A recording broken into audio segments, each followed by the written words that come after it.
to Anchored at Harbor Park CrossFit, a show dedicated to helping you find enrichment for the other 23 hours of your day outside of the gym. Here's your hosts, Jason, Dave, and Corian.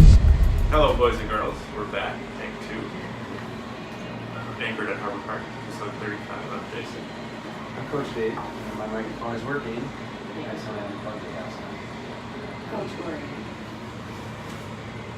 And today, we are frozen solid Yeah. in this ice cube called Harbor Park CrossFit Racing. It's actually not cold. Jason's wearing a winter jacket. If you can see him, if you're watching this podcast, he's wearing his winter jacket I gave him 2 years ago. A very nice jacket. He's bundled up, he's got his hands in his pockets, and we have a space heater in the room. So you hear a little humming, that's what that is, other than the music in the background. And hot coffee that's no longer hot. I think a large part of it is because there's not like heater in here, and we have a curtain over the door, so it like blocks the heat from getting in here. No. You know, it's cold in this whole place. Yeah. Except for the front entrance. Should we do my icebreaker again, or should we do it different? Your icebreaker. Because there won't be so much awkward silence when Jason thinks about his game a little bit. But our viewing and listening audience will know. Yeah. So, icebreaker this week, then we can get into our episode, is what is one goal that you have for your life? I would like to own a European castle. Everyone would be welcome. We don't have a moat. I don't know, it depends on the castle. Moat with crocodiles and alligators and But I hear there's like tons of them on for sale, especially in Germany. Yeah, I watch like a different house hunter thing, and they always do homes, and it's a lot of people who buy old castles and renovate them. They're actually, like, not every castle is as big and grand as you think it is. Like, sometimes they're just small little things. So yeah, maybe if you don't want, go get it. I'll come visit on holiday. Okay. mine is at some point in my life I'm going to live on the beach. In a hammock. Maybe in my hand. Listening to the waves. At least this time it was an accident. There's no speed right over here. What's yours? Mine is to write a book. I don't know. I've talked about writing like a recipe book, which I think is hilarious, considering I never could in my life until I think it's 30. And but I've also thought about like writing things about your mindset or changing careers or being a female entrepreneur and all that stuff. So I don't know. I just have this idea that one day I'll write a book, whether or not I'll go anywhere, but I want to write it. When you start writing. Yeah. I'm not good with the words, so maybe I'll just record it. Someone else can maybe write it for me. That's good. Yeah. If you are too scared to write it, then it will never happen. It's not that I'm scared. I speak better than I write. So I keep doing Was that a foreboding into our topic today? It was. So you're gonna probably make as many failures on that book writing. You're gonna Yep. make mistakes. So what are we talking about today? Looks like today is gonna be another mindset, but we're gonna actually specifically talk about failing and failure and how you can use that for growth. Everyone's failed. Yeah, I like to rename it, so it doesn't have to be failure. We can call it something else other than that. So I kind of want to think or start out with why failure is a dirty thing. So everybody thinks of failure and it's like this negative cloud that hangs over your head. Yeah. I agree. I feel like I'm just looking for direction today. Oh, so are you looking at us to try to get us to expand on it? I don't know, throwing your thoughts out there. So yeah, failure is obviously, everyone fears it. That's what holds us all back. That's what, you want your body and mind is meant to stay in the comfort zone. So you stay in your little world of comfort. And if you were too afraid to ever try it, then nothing would ever come. Also, I mean, if you just look at like gender roles for us manly men out there, you know, modern society makes it so that we have to be the strong and successful and stable, and obviously failure is like the opposite of all that. So people, when they're trying to portray this strong image, you know, avoid failure because that's going to derail everything they've built up. And I think like obviously our English language or anyone that has the connotations, when you say a word, people have associations with it. Failure as a word has just a negative association, but that's what we're giving it. That's just like the way that we look at it. So I think that most people think that failure just looks bad. If you're a professional and you fail at something, like no one wants to come to you for stuff. And so failure looking bad makes us vulnerable, makes us feel weak or silly, and inevitably this just causes fear. The fear of failure or the fear of what's going to happen after the failure. And no one likes that. No one likes that uncomfortable, vulnerable, weird place that we have to get to. I think sometimes people just look at it too much in absolute. Yep. Like they say, oh, I failed, like it's done. Right. Where in reality, most things aren't. Like, if you do fail something, like, chances are you can go back to the drawing board and fix something and then try it again. One of the best things that Dave ever told me in past life, when we first met, I used to get really high strung with my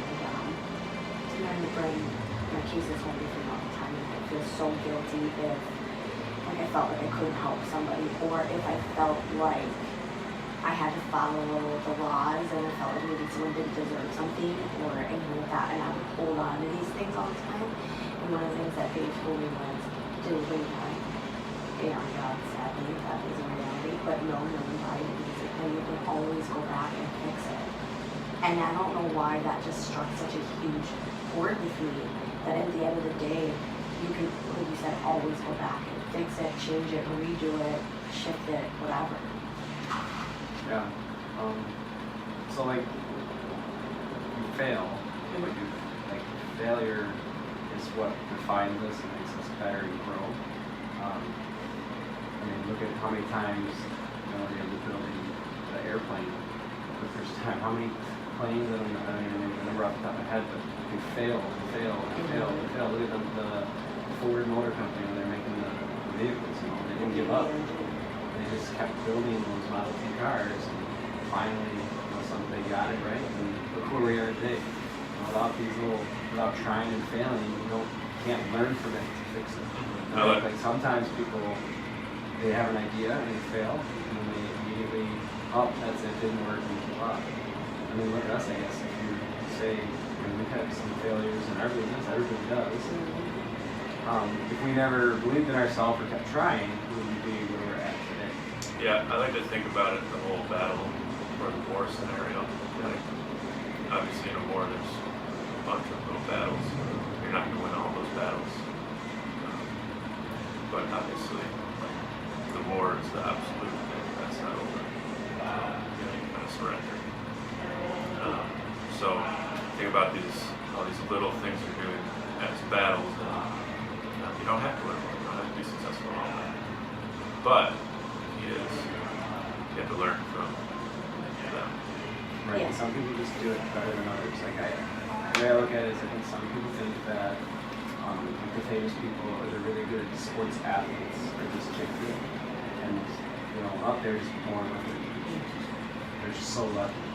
And when you really break it down, it's not that they have anything different per se than us.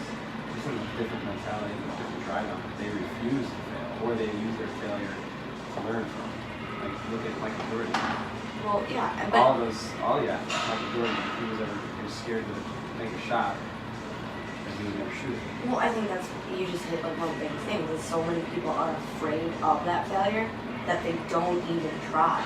They just think that it's either A, not worth it to try, or B, they're so afraid of the failure, they're like, I'm not even gonna go for it. But what happens if you didn't fail? Like, you don't know. Like, I'm just one of those people, like, I don't want to sit here and wonder and regret, like, did that happen, or like, could that have been more than what I thought it was going to be, like with being like more competitive this year. I think that was one of my biggest things of why I always told myself not to be a competitive athlete. Like, you're just only like, you don't need to do that.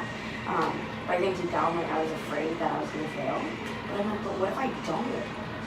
where? What if he doesn't fail? What if he makes it? Like, just those things that you don't know. So we get so scared, we just avoid it. One of the things that I just listened to today, actually, I listened to some motivational speeches. Someone said, like, okay, so you want something bad enough. We're all scared to go do it, right? But then it said, well, if you put your mind to it and you achieve it, then you just, prove to yourself you're a stronger person because of that, because now you've just accomplished your goal. But if you do fail, what's the worst thing that can happen? You're right where you were. Yeah. Right? So you don't go backwards. It's just, okay, that didn't work. And you're getting worse because of it. Yeah, if you don't try something, it's going to be a no. But if you try something, it could be a yes. Yeah, that's just a good point, Dave, that a lot of people just, they think about what's going to happen, and 99% of the time it's much worse than actually in reality what's going to happen. Like, oh, if I try to do this and I don't succeed, then people are going to make fun of me, or they're not going to love me anymore, right, or whatever. Right. I think we can all attribute this to maybe something we've all done personally. Is you're fearful of something. You tell yourself a million reasons in your head, you're going over and over and over in your head, but then you face that fear, or you face what you have to do. And then you always look back at it like, oh, as bad as you thought, or that went better than expected.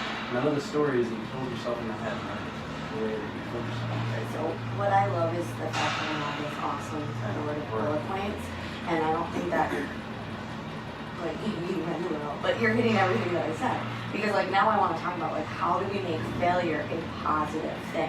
And what you said, Jason, like, that's later in my list, but you hit it. Like, that's the number one thing you can do.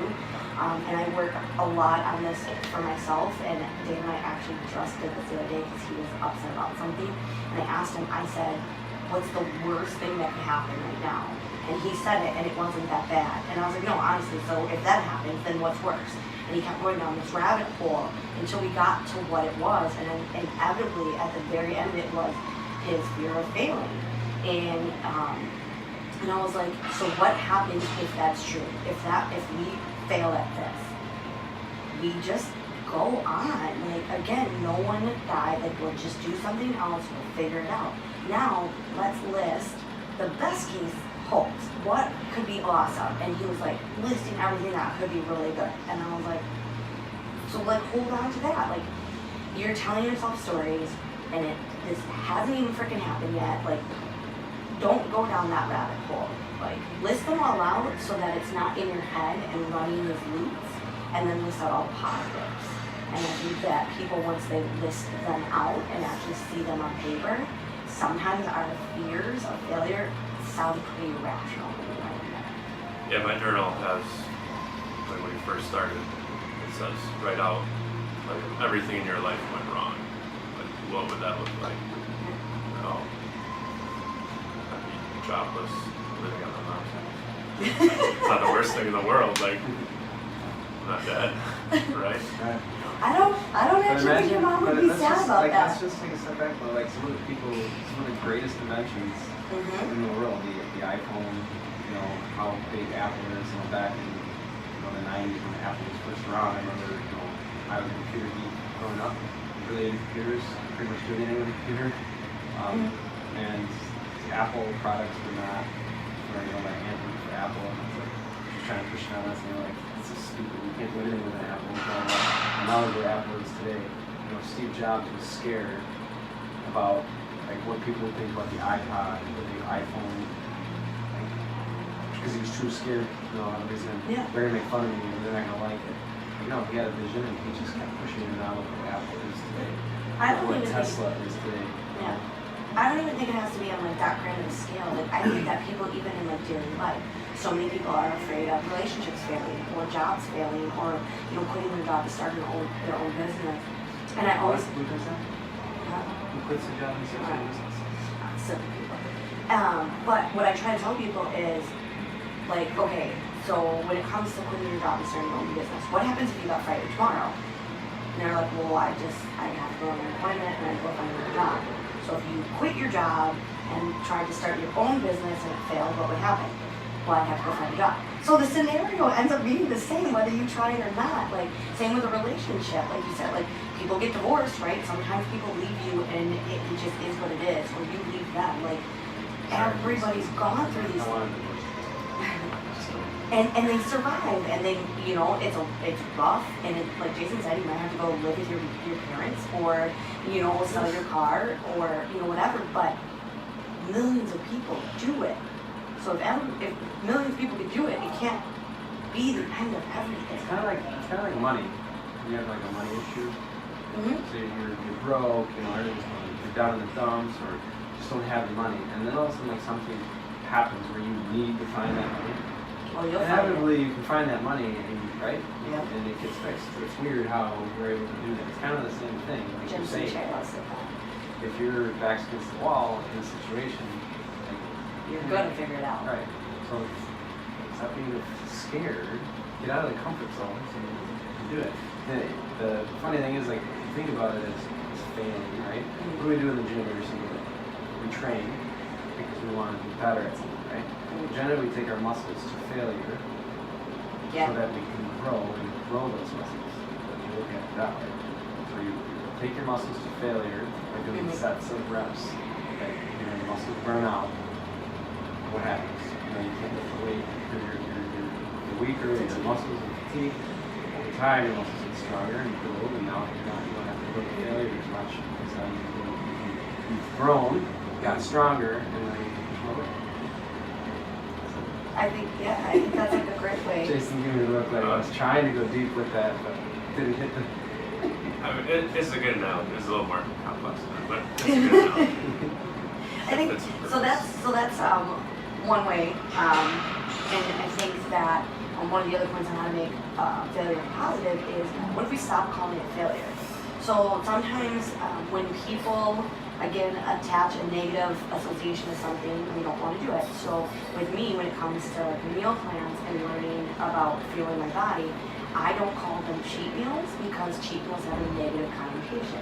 I call it a non-planned meal, which means I just didn't plan it out. I didn't maybe weigh or measure or balance it, or, you know, we went out to dinner and I didn't think ahead about what I was going to eat or something.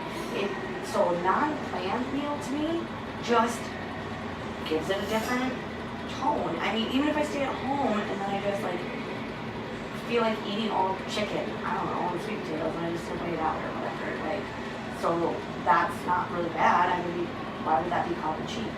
So why would we call other things a cheat? So if we could just like rename failure to something else that we're not so afraid of, or that doesn't have that negative association, we can kind of take away some of that power, and then we can look at it more objectively.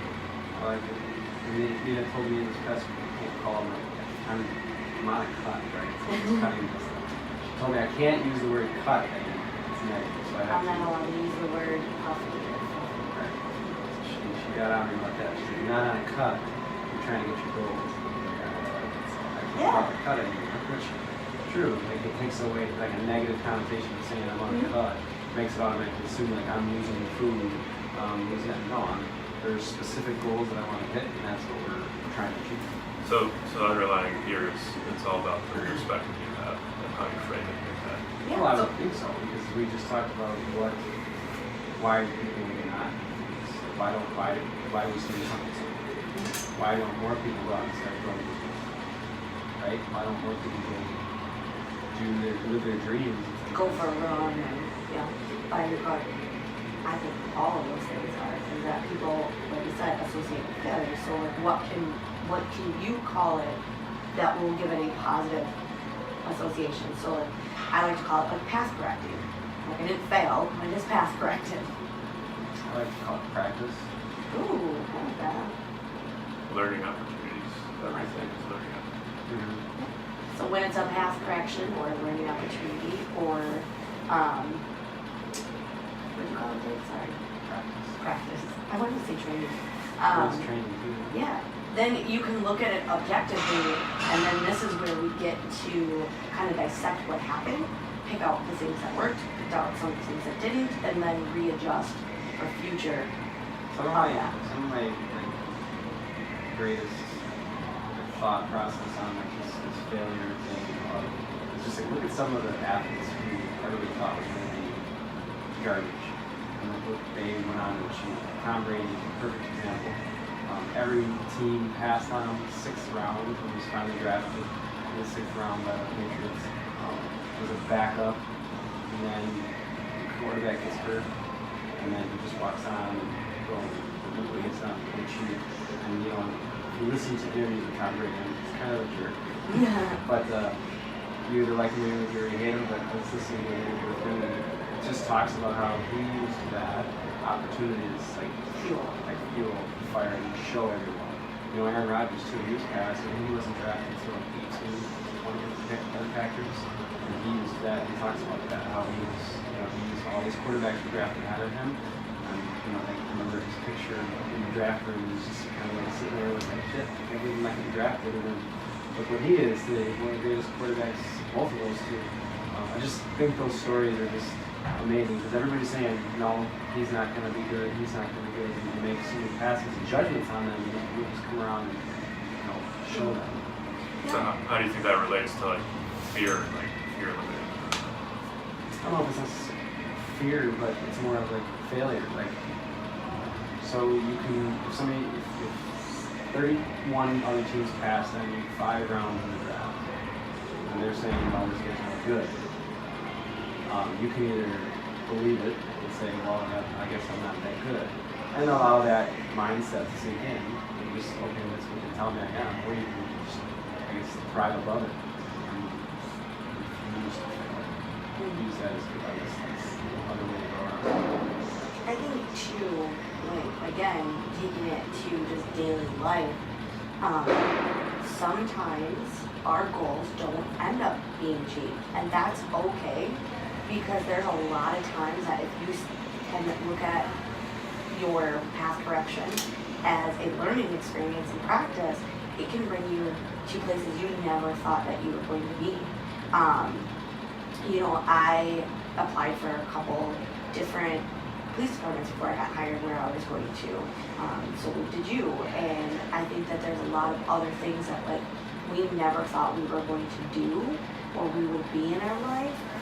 But inevitably it's because something else might have failed. And then that's what brought me here. Whether it's a failed relationship and then you find someone, or if it's a failed job and then you find a true passion because it gave you back something for long, or whether it's you know, you failed at one sport and then found a different one. From anything. That's kind of like you said there, like fear of failure, fear of, you know, of the unknown, I guess. Like a lot of what's going to happen. Oh my gosh. Like how many people told me they'd be crazy for quitting if we started doing something? Well, I mean, honestly, life is not a guarantee. I can die tomorrow. And that's kind of how I look at it. It's like, well, I'm not happy, and if I died tomorrow, I wouldn't be happy looking back in my life. So I want to do something that I enjoy, that puts joy in my heart, and like I can sit there and look back and say, I created that. That's what I wanted. So I found a way to get out of it. And I remember when I quit, that's so many people ask me from my past, like, how did you do it? You know, because they're fed up. And I give them, you know, like, well, this is what I did, and this is how you do it. You just gotta do it. You gotta believe in yourself, and you try to give them that pep talk. And there are people who have taken the step to follow the direction. You know, those people that they ask you, they're too scared to take it. It's like on the edge of the plane, ready to jump out, and they just can't jump. It's really interesting for me because I've always been like in risk management, we call it the risk seeker. Yeah. So I'm always drawn to that uncertainty, and that excites me. As soon as I think it's kind of stale, like in a rhythm, that's when I get bored and I don't like it anymore. Oh, that I know. So I can tell. I've always been like much more prone to doing things that people might say are like crazy or like not normal. So this whole like being afraid to try something it's never really made sense to me. But it's just interesting, like trying to put myself in other people's shoes, and like I can see how people would be like afraid. Like we were talking about the job scenario, you know, you have to secure job. Then again, it's just like educate yourself, knowing that probably your secure job's not as secure as you think it is. You know, we've talked about that a lot. Stuff like that. Somebody asked me once too, like, well, weren't you scared? And I was like, of course I was scared. And they're like, well, what happened? And I remember everything that I refused to fail. Like, still have that mentality. I just refuse to allow it. Like, yes, there are going to be failures or learning opportunities, training opportunities that, things, you said program doesn't work. It doesn't work, it doesn't mean we failed. No, it just means that didn't work. Let's try something different. We do that all the time.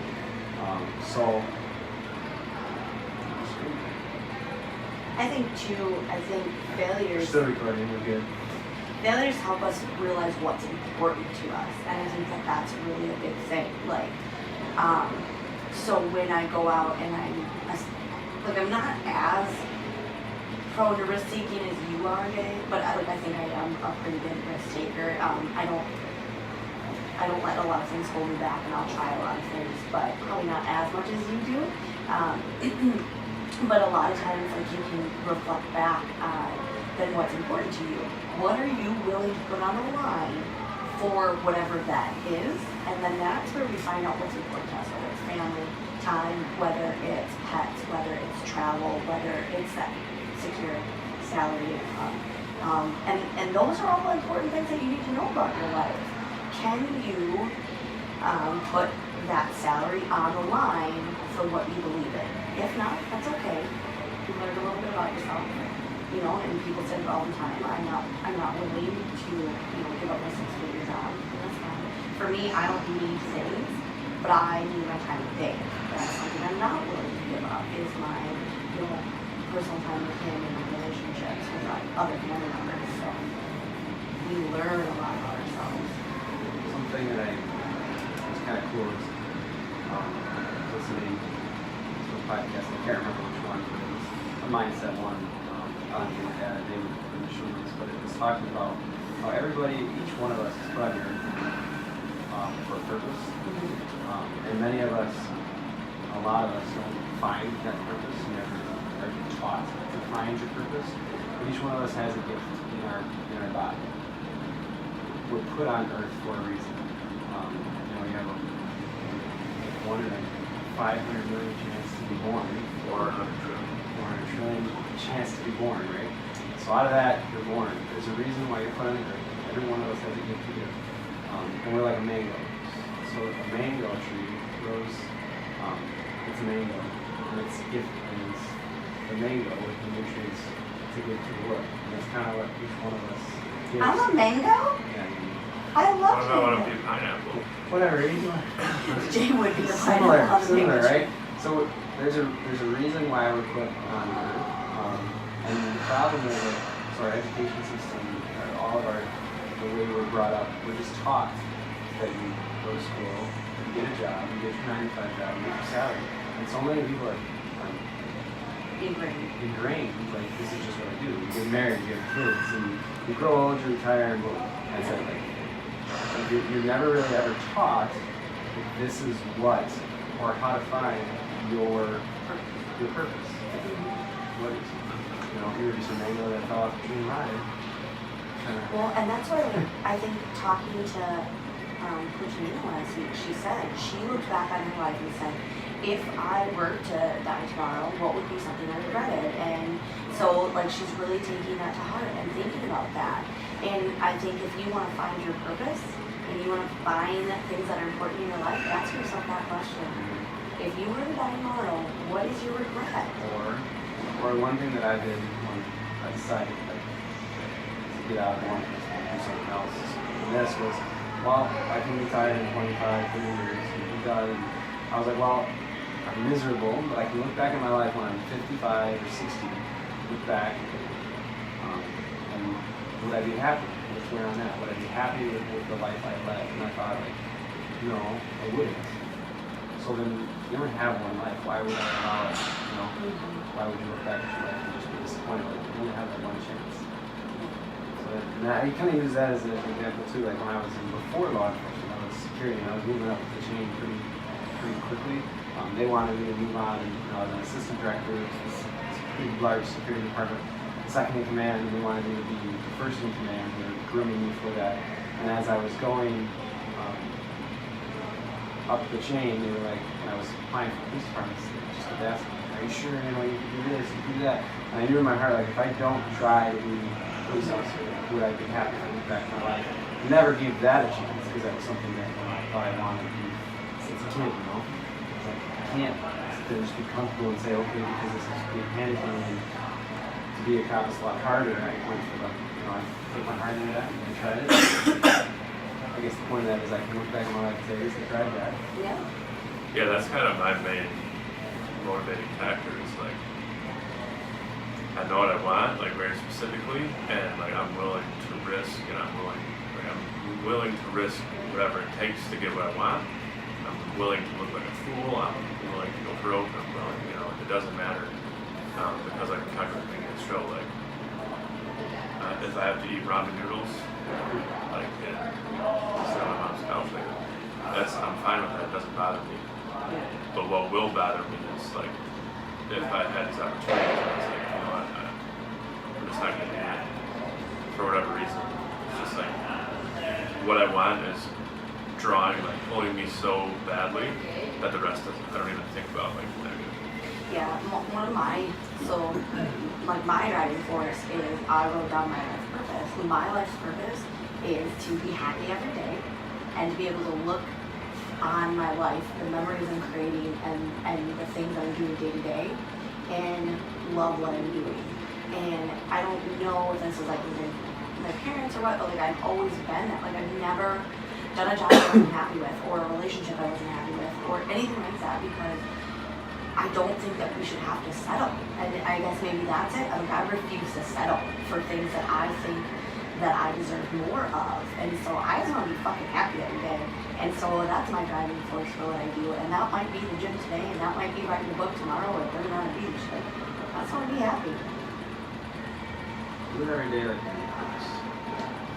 So we had our notes around it, and we went off Yeah, a lot. Well, And we covered them, but we The weren't one- as structured. Yeah, this is a fun one. I don't talk about this stuff now. So let's get a little vulnerable. Well, while you're doing that, I really have to use that. Okay. Keep talking. We'll start with Jay. I'm So getting a little vulnerable. Let's talk about maybe some personal failures that things that happen, whether they're business, personal, relationship, or anything else, and maybe some things on how you deal with it. All right. So this summer, I just allowed myself to get super distracted from everything, personal goals and business goals, which is not good for anyone. And so this was like a long, drawn-out thing, maybe 6 to 8, maybe even 12 weeks. So it's not like it was like I did something, like I just did something bad, and like I failed. But this was like a long, drawn-out process that, like, after this many weeks, I realized, like, holy cow, like, I'm way off balance here. So that was a huge learning opportunity for me to be like, okay, what was it that allowed me to lose my focus? Like, what caused my attention to drift away? Like, I know my priorities, I know what I want. Like, how did I get so drawn off center? And then, like you talked about, is like, okay, how do I prevent this from happening again? Because, cancer, anything can happen. Maybe you get sick, or maybe death in the family. Like, how to use this scenario that's happening to make sure this doesn't happen again when something bad happens. Is it something that's still personal you want to talk about with you? Yeah, no, I'd rather. That's fine. So we can still do things objectively.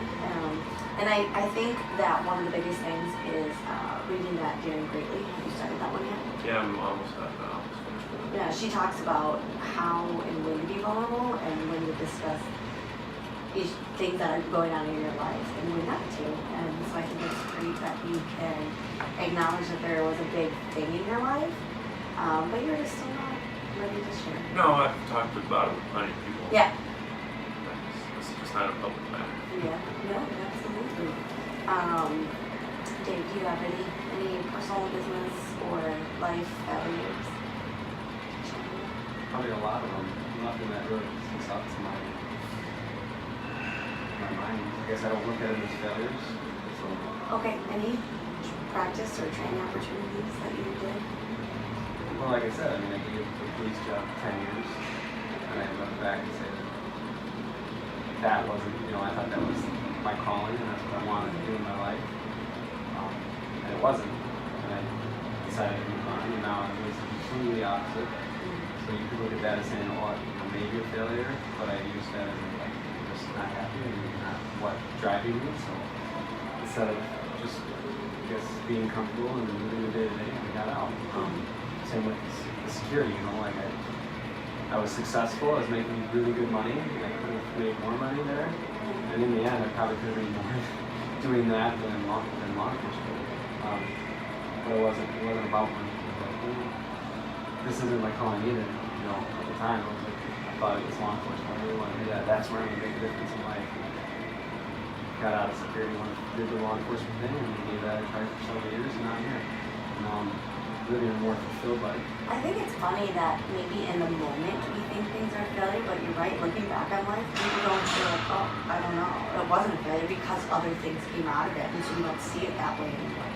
At the time, I think we had a meeting one time, and I was like, talking about the gym, and I was like, I've never failed at anything I've really put my mind to. And I think that's because in the back of my mind, when I get close to what I think is failure, I just course correct already. And I'm like, oh no, I'm not into that anymore. I'm just gonna go over here and hang out. But for me, honestly, one of my biggest failures, and I'm okay with it now, is I went to Parkside, and most people don't realize I went to Parkside for theater my first year, and they normally didn't let freshmen into the theater program. You have to apply for it, and then you go generally for your sophomore or junior year. And it's a lot of work, and they made an exception, and I got in as a freshman for set construction, lighting design, stage management, behind the scenes stuff, and it wrecked me.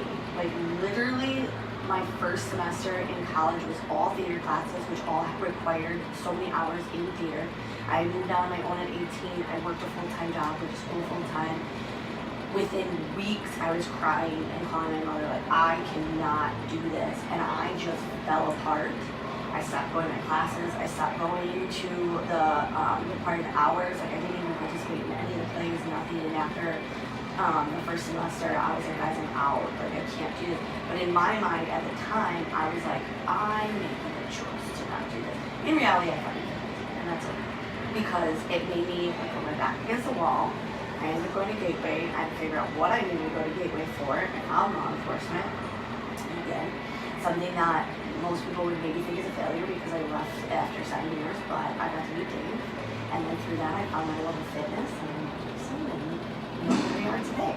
So, I mean, if you want to say our biggest failure maybe at the gym was the time when we lost the building. When we were first ready to open, we told that story. We felt big time trying to set that up. Didn't have a lease in line, poor building choice anyways, but looking back on it, we're like, oh, we never ended up there. But actually, so it was at the time we thought, shoot, we're never going to get open. We looked at all the buildings, right? And yeah, we didn't give up and use it as a tool. We got where we are now. And looking back on it, we're like, thank God that fell through. That was a blessing in disguise. yeah. Again, that was just one of the many battles we've had. Yeah. Still in the war. No. Anything else? No. Jason? Anything else? So one quote that I really like from Will Smith is, he says, fail early, fail often, and fail forward. So that's just another way to say that you're gonna mess up, you're gonna do things wrong, that's okay. Just make sure you learn from it, apply it in the future. What we don't want is to do these twice. Right. And we can apply a lot of what we talked about today to our everyday life in the gym, our nutrition. Maybe it's not going to be failed because you didn't hit your macros, or you can't log food. Take a step back and readjust it and figure out what works for you. Course correct. Okay. And go out and fail, and then we'll help you. Stay classy, Harvard Park. See you later. Bye.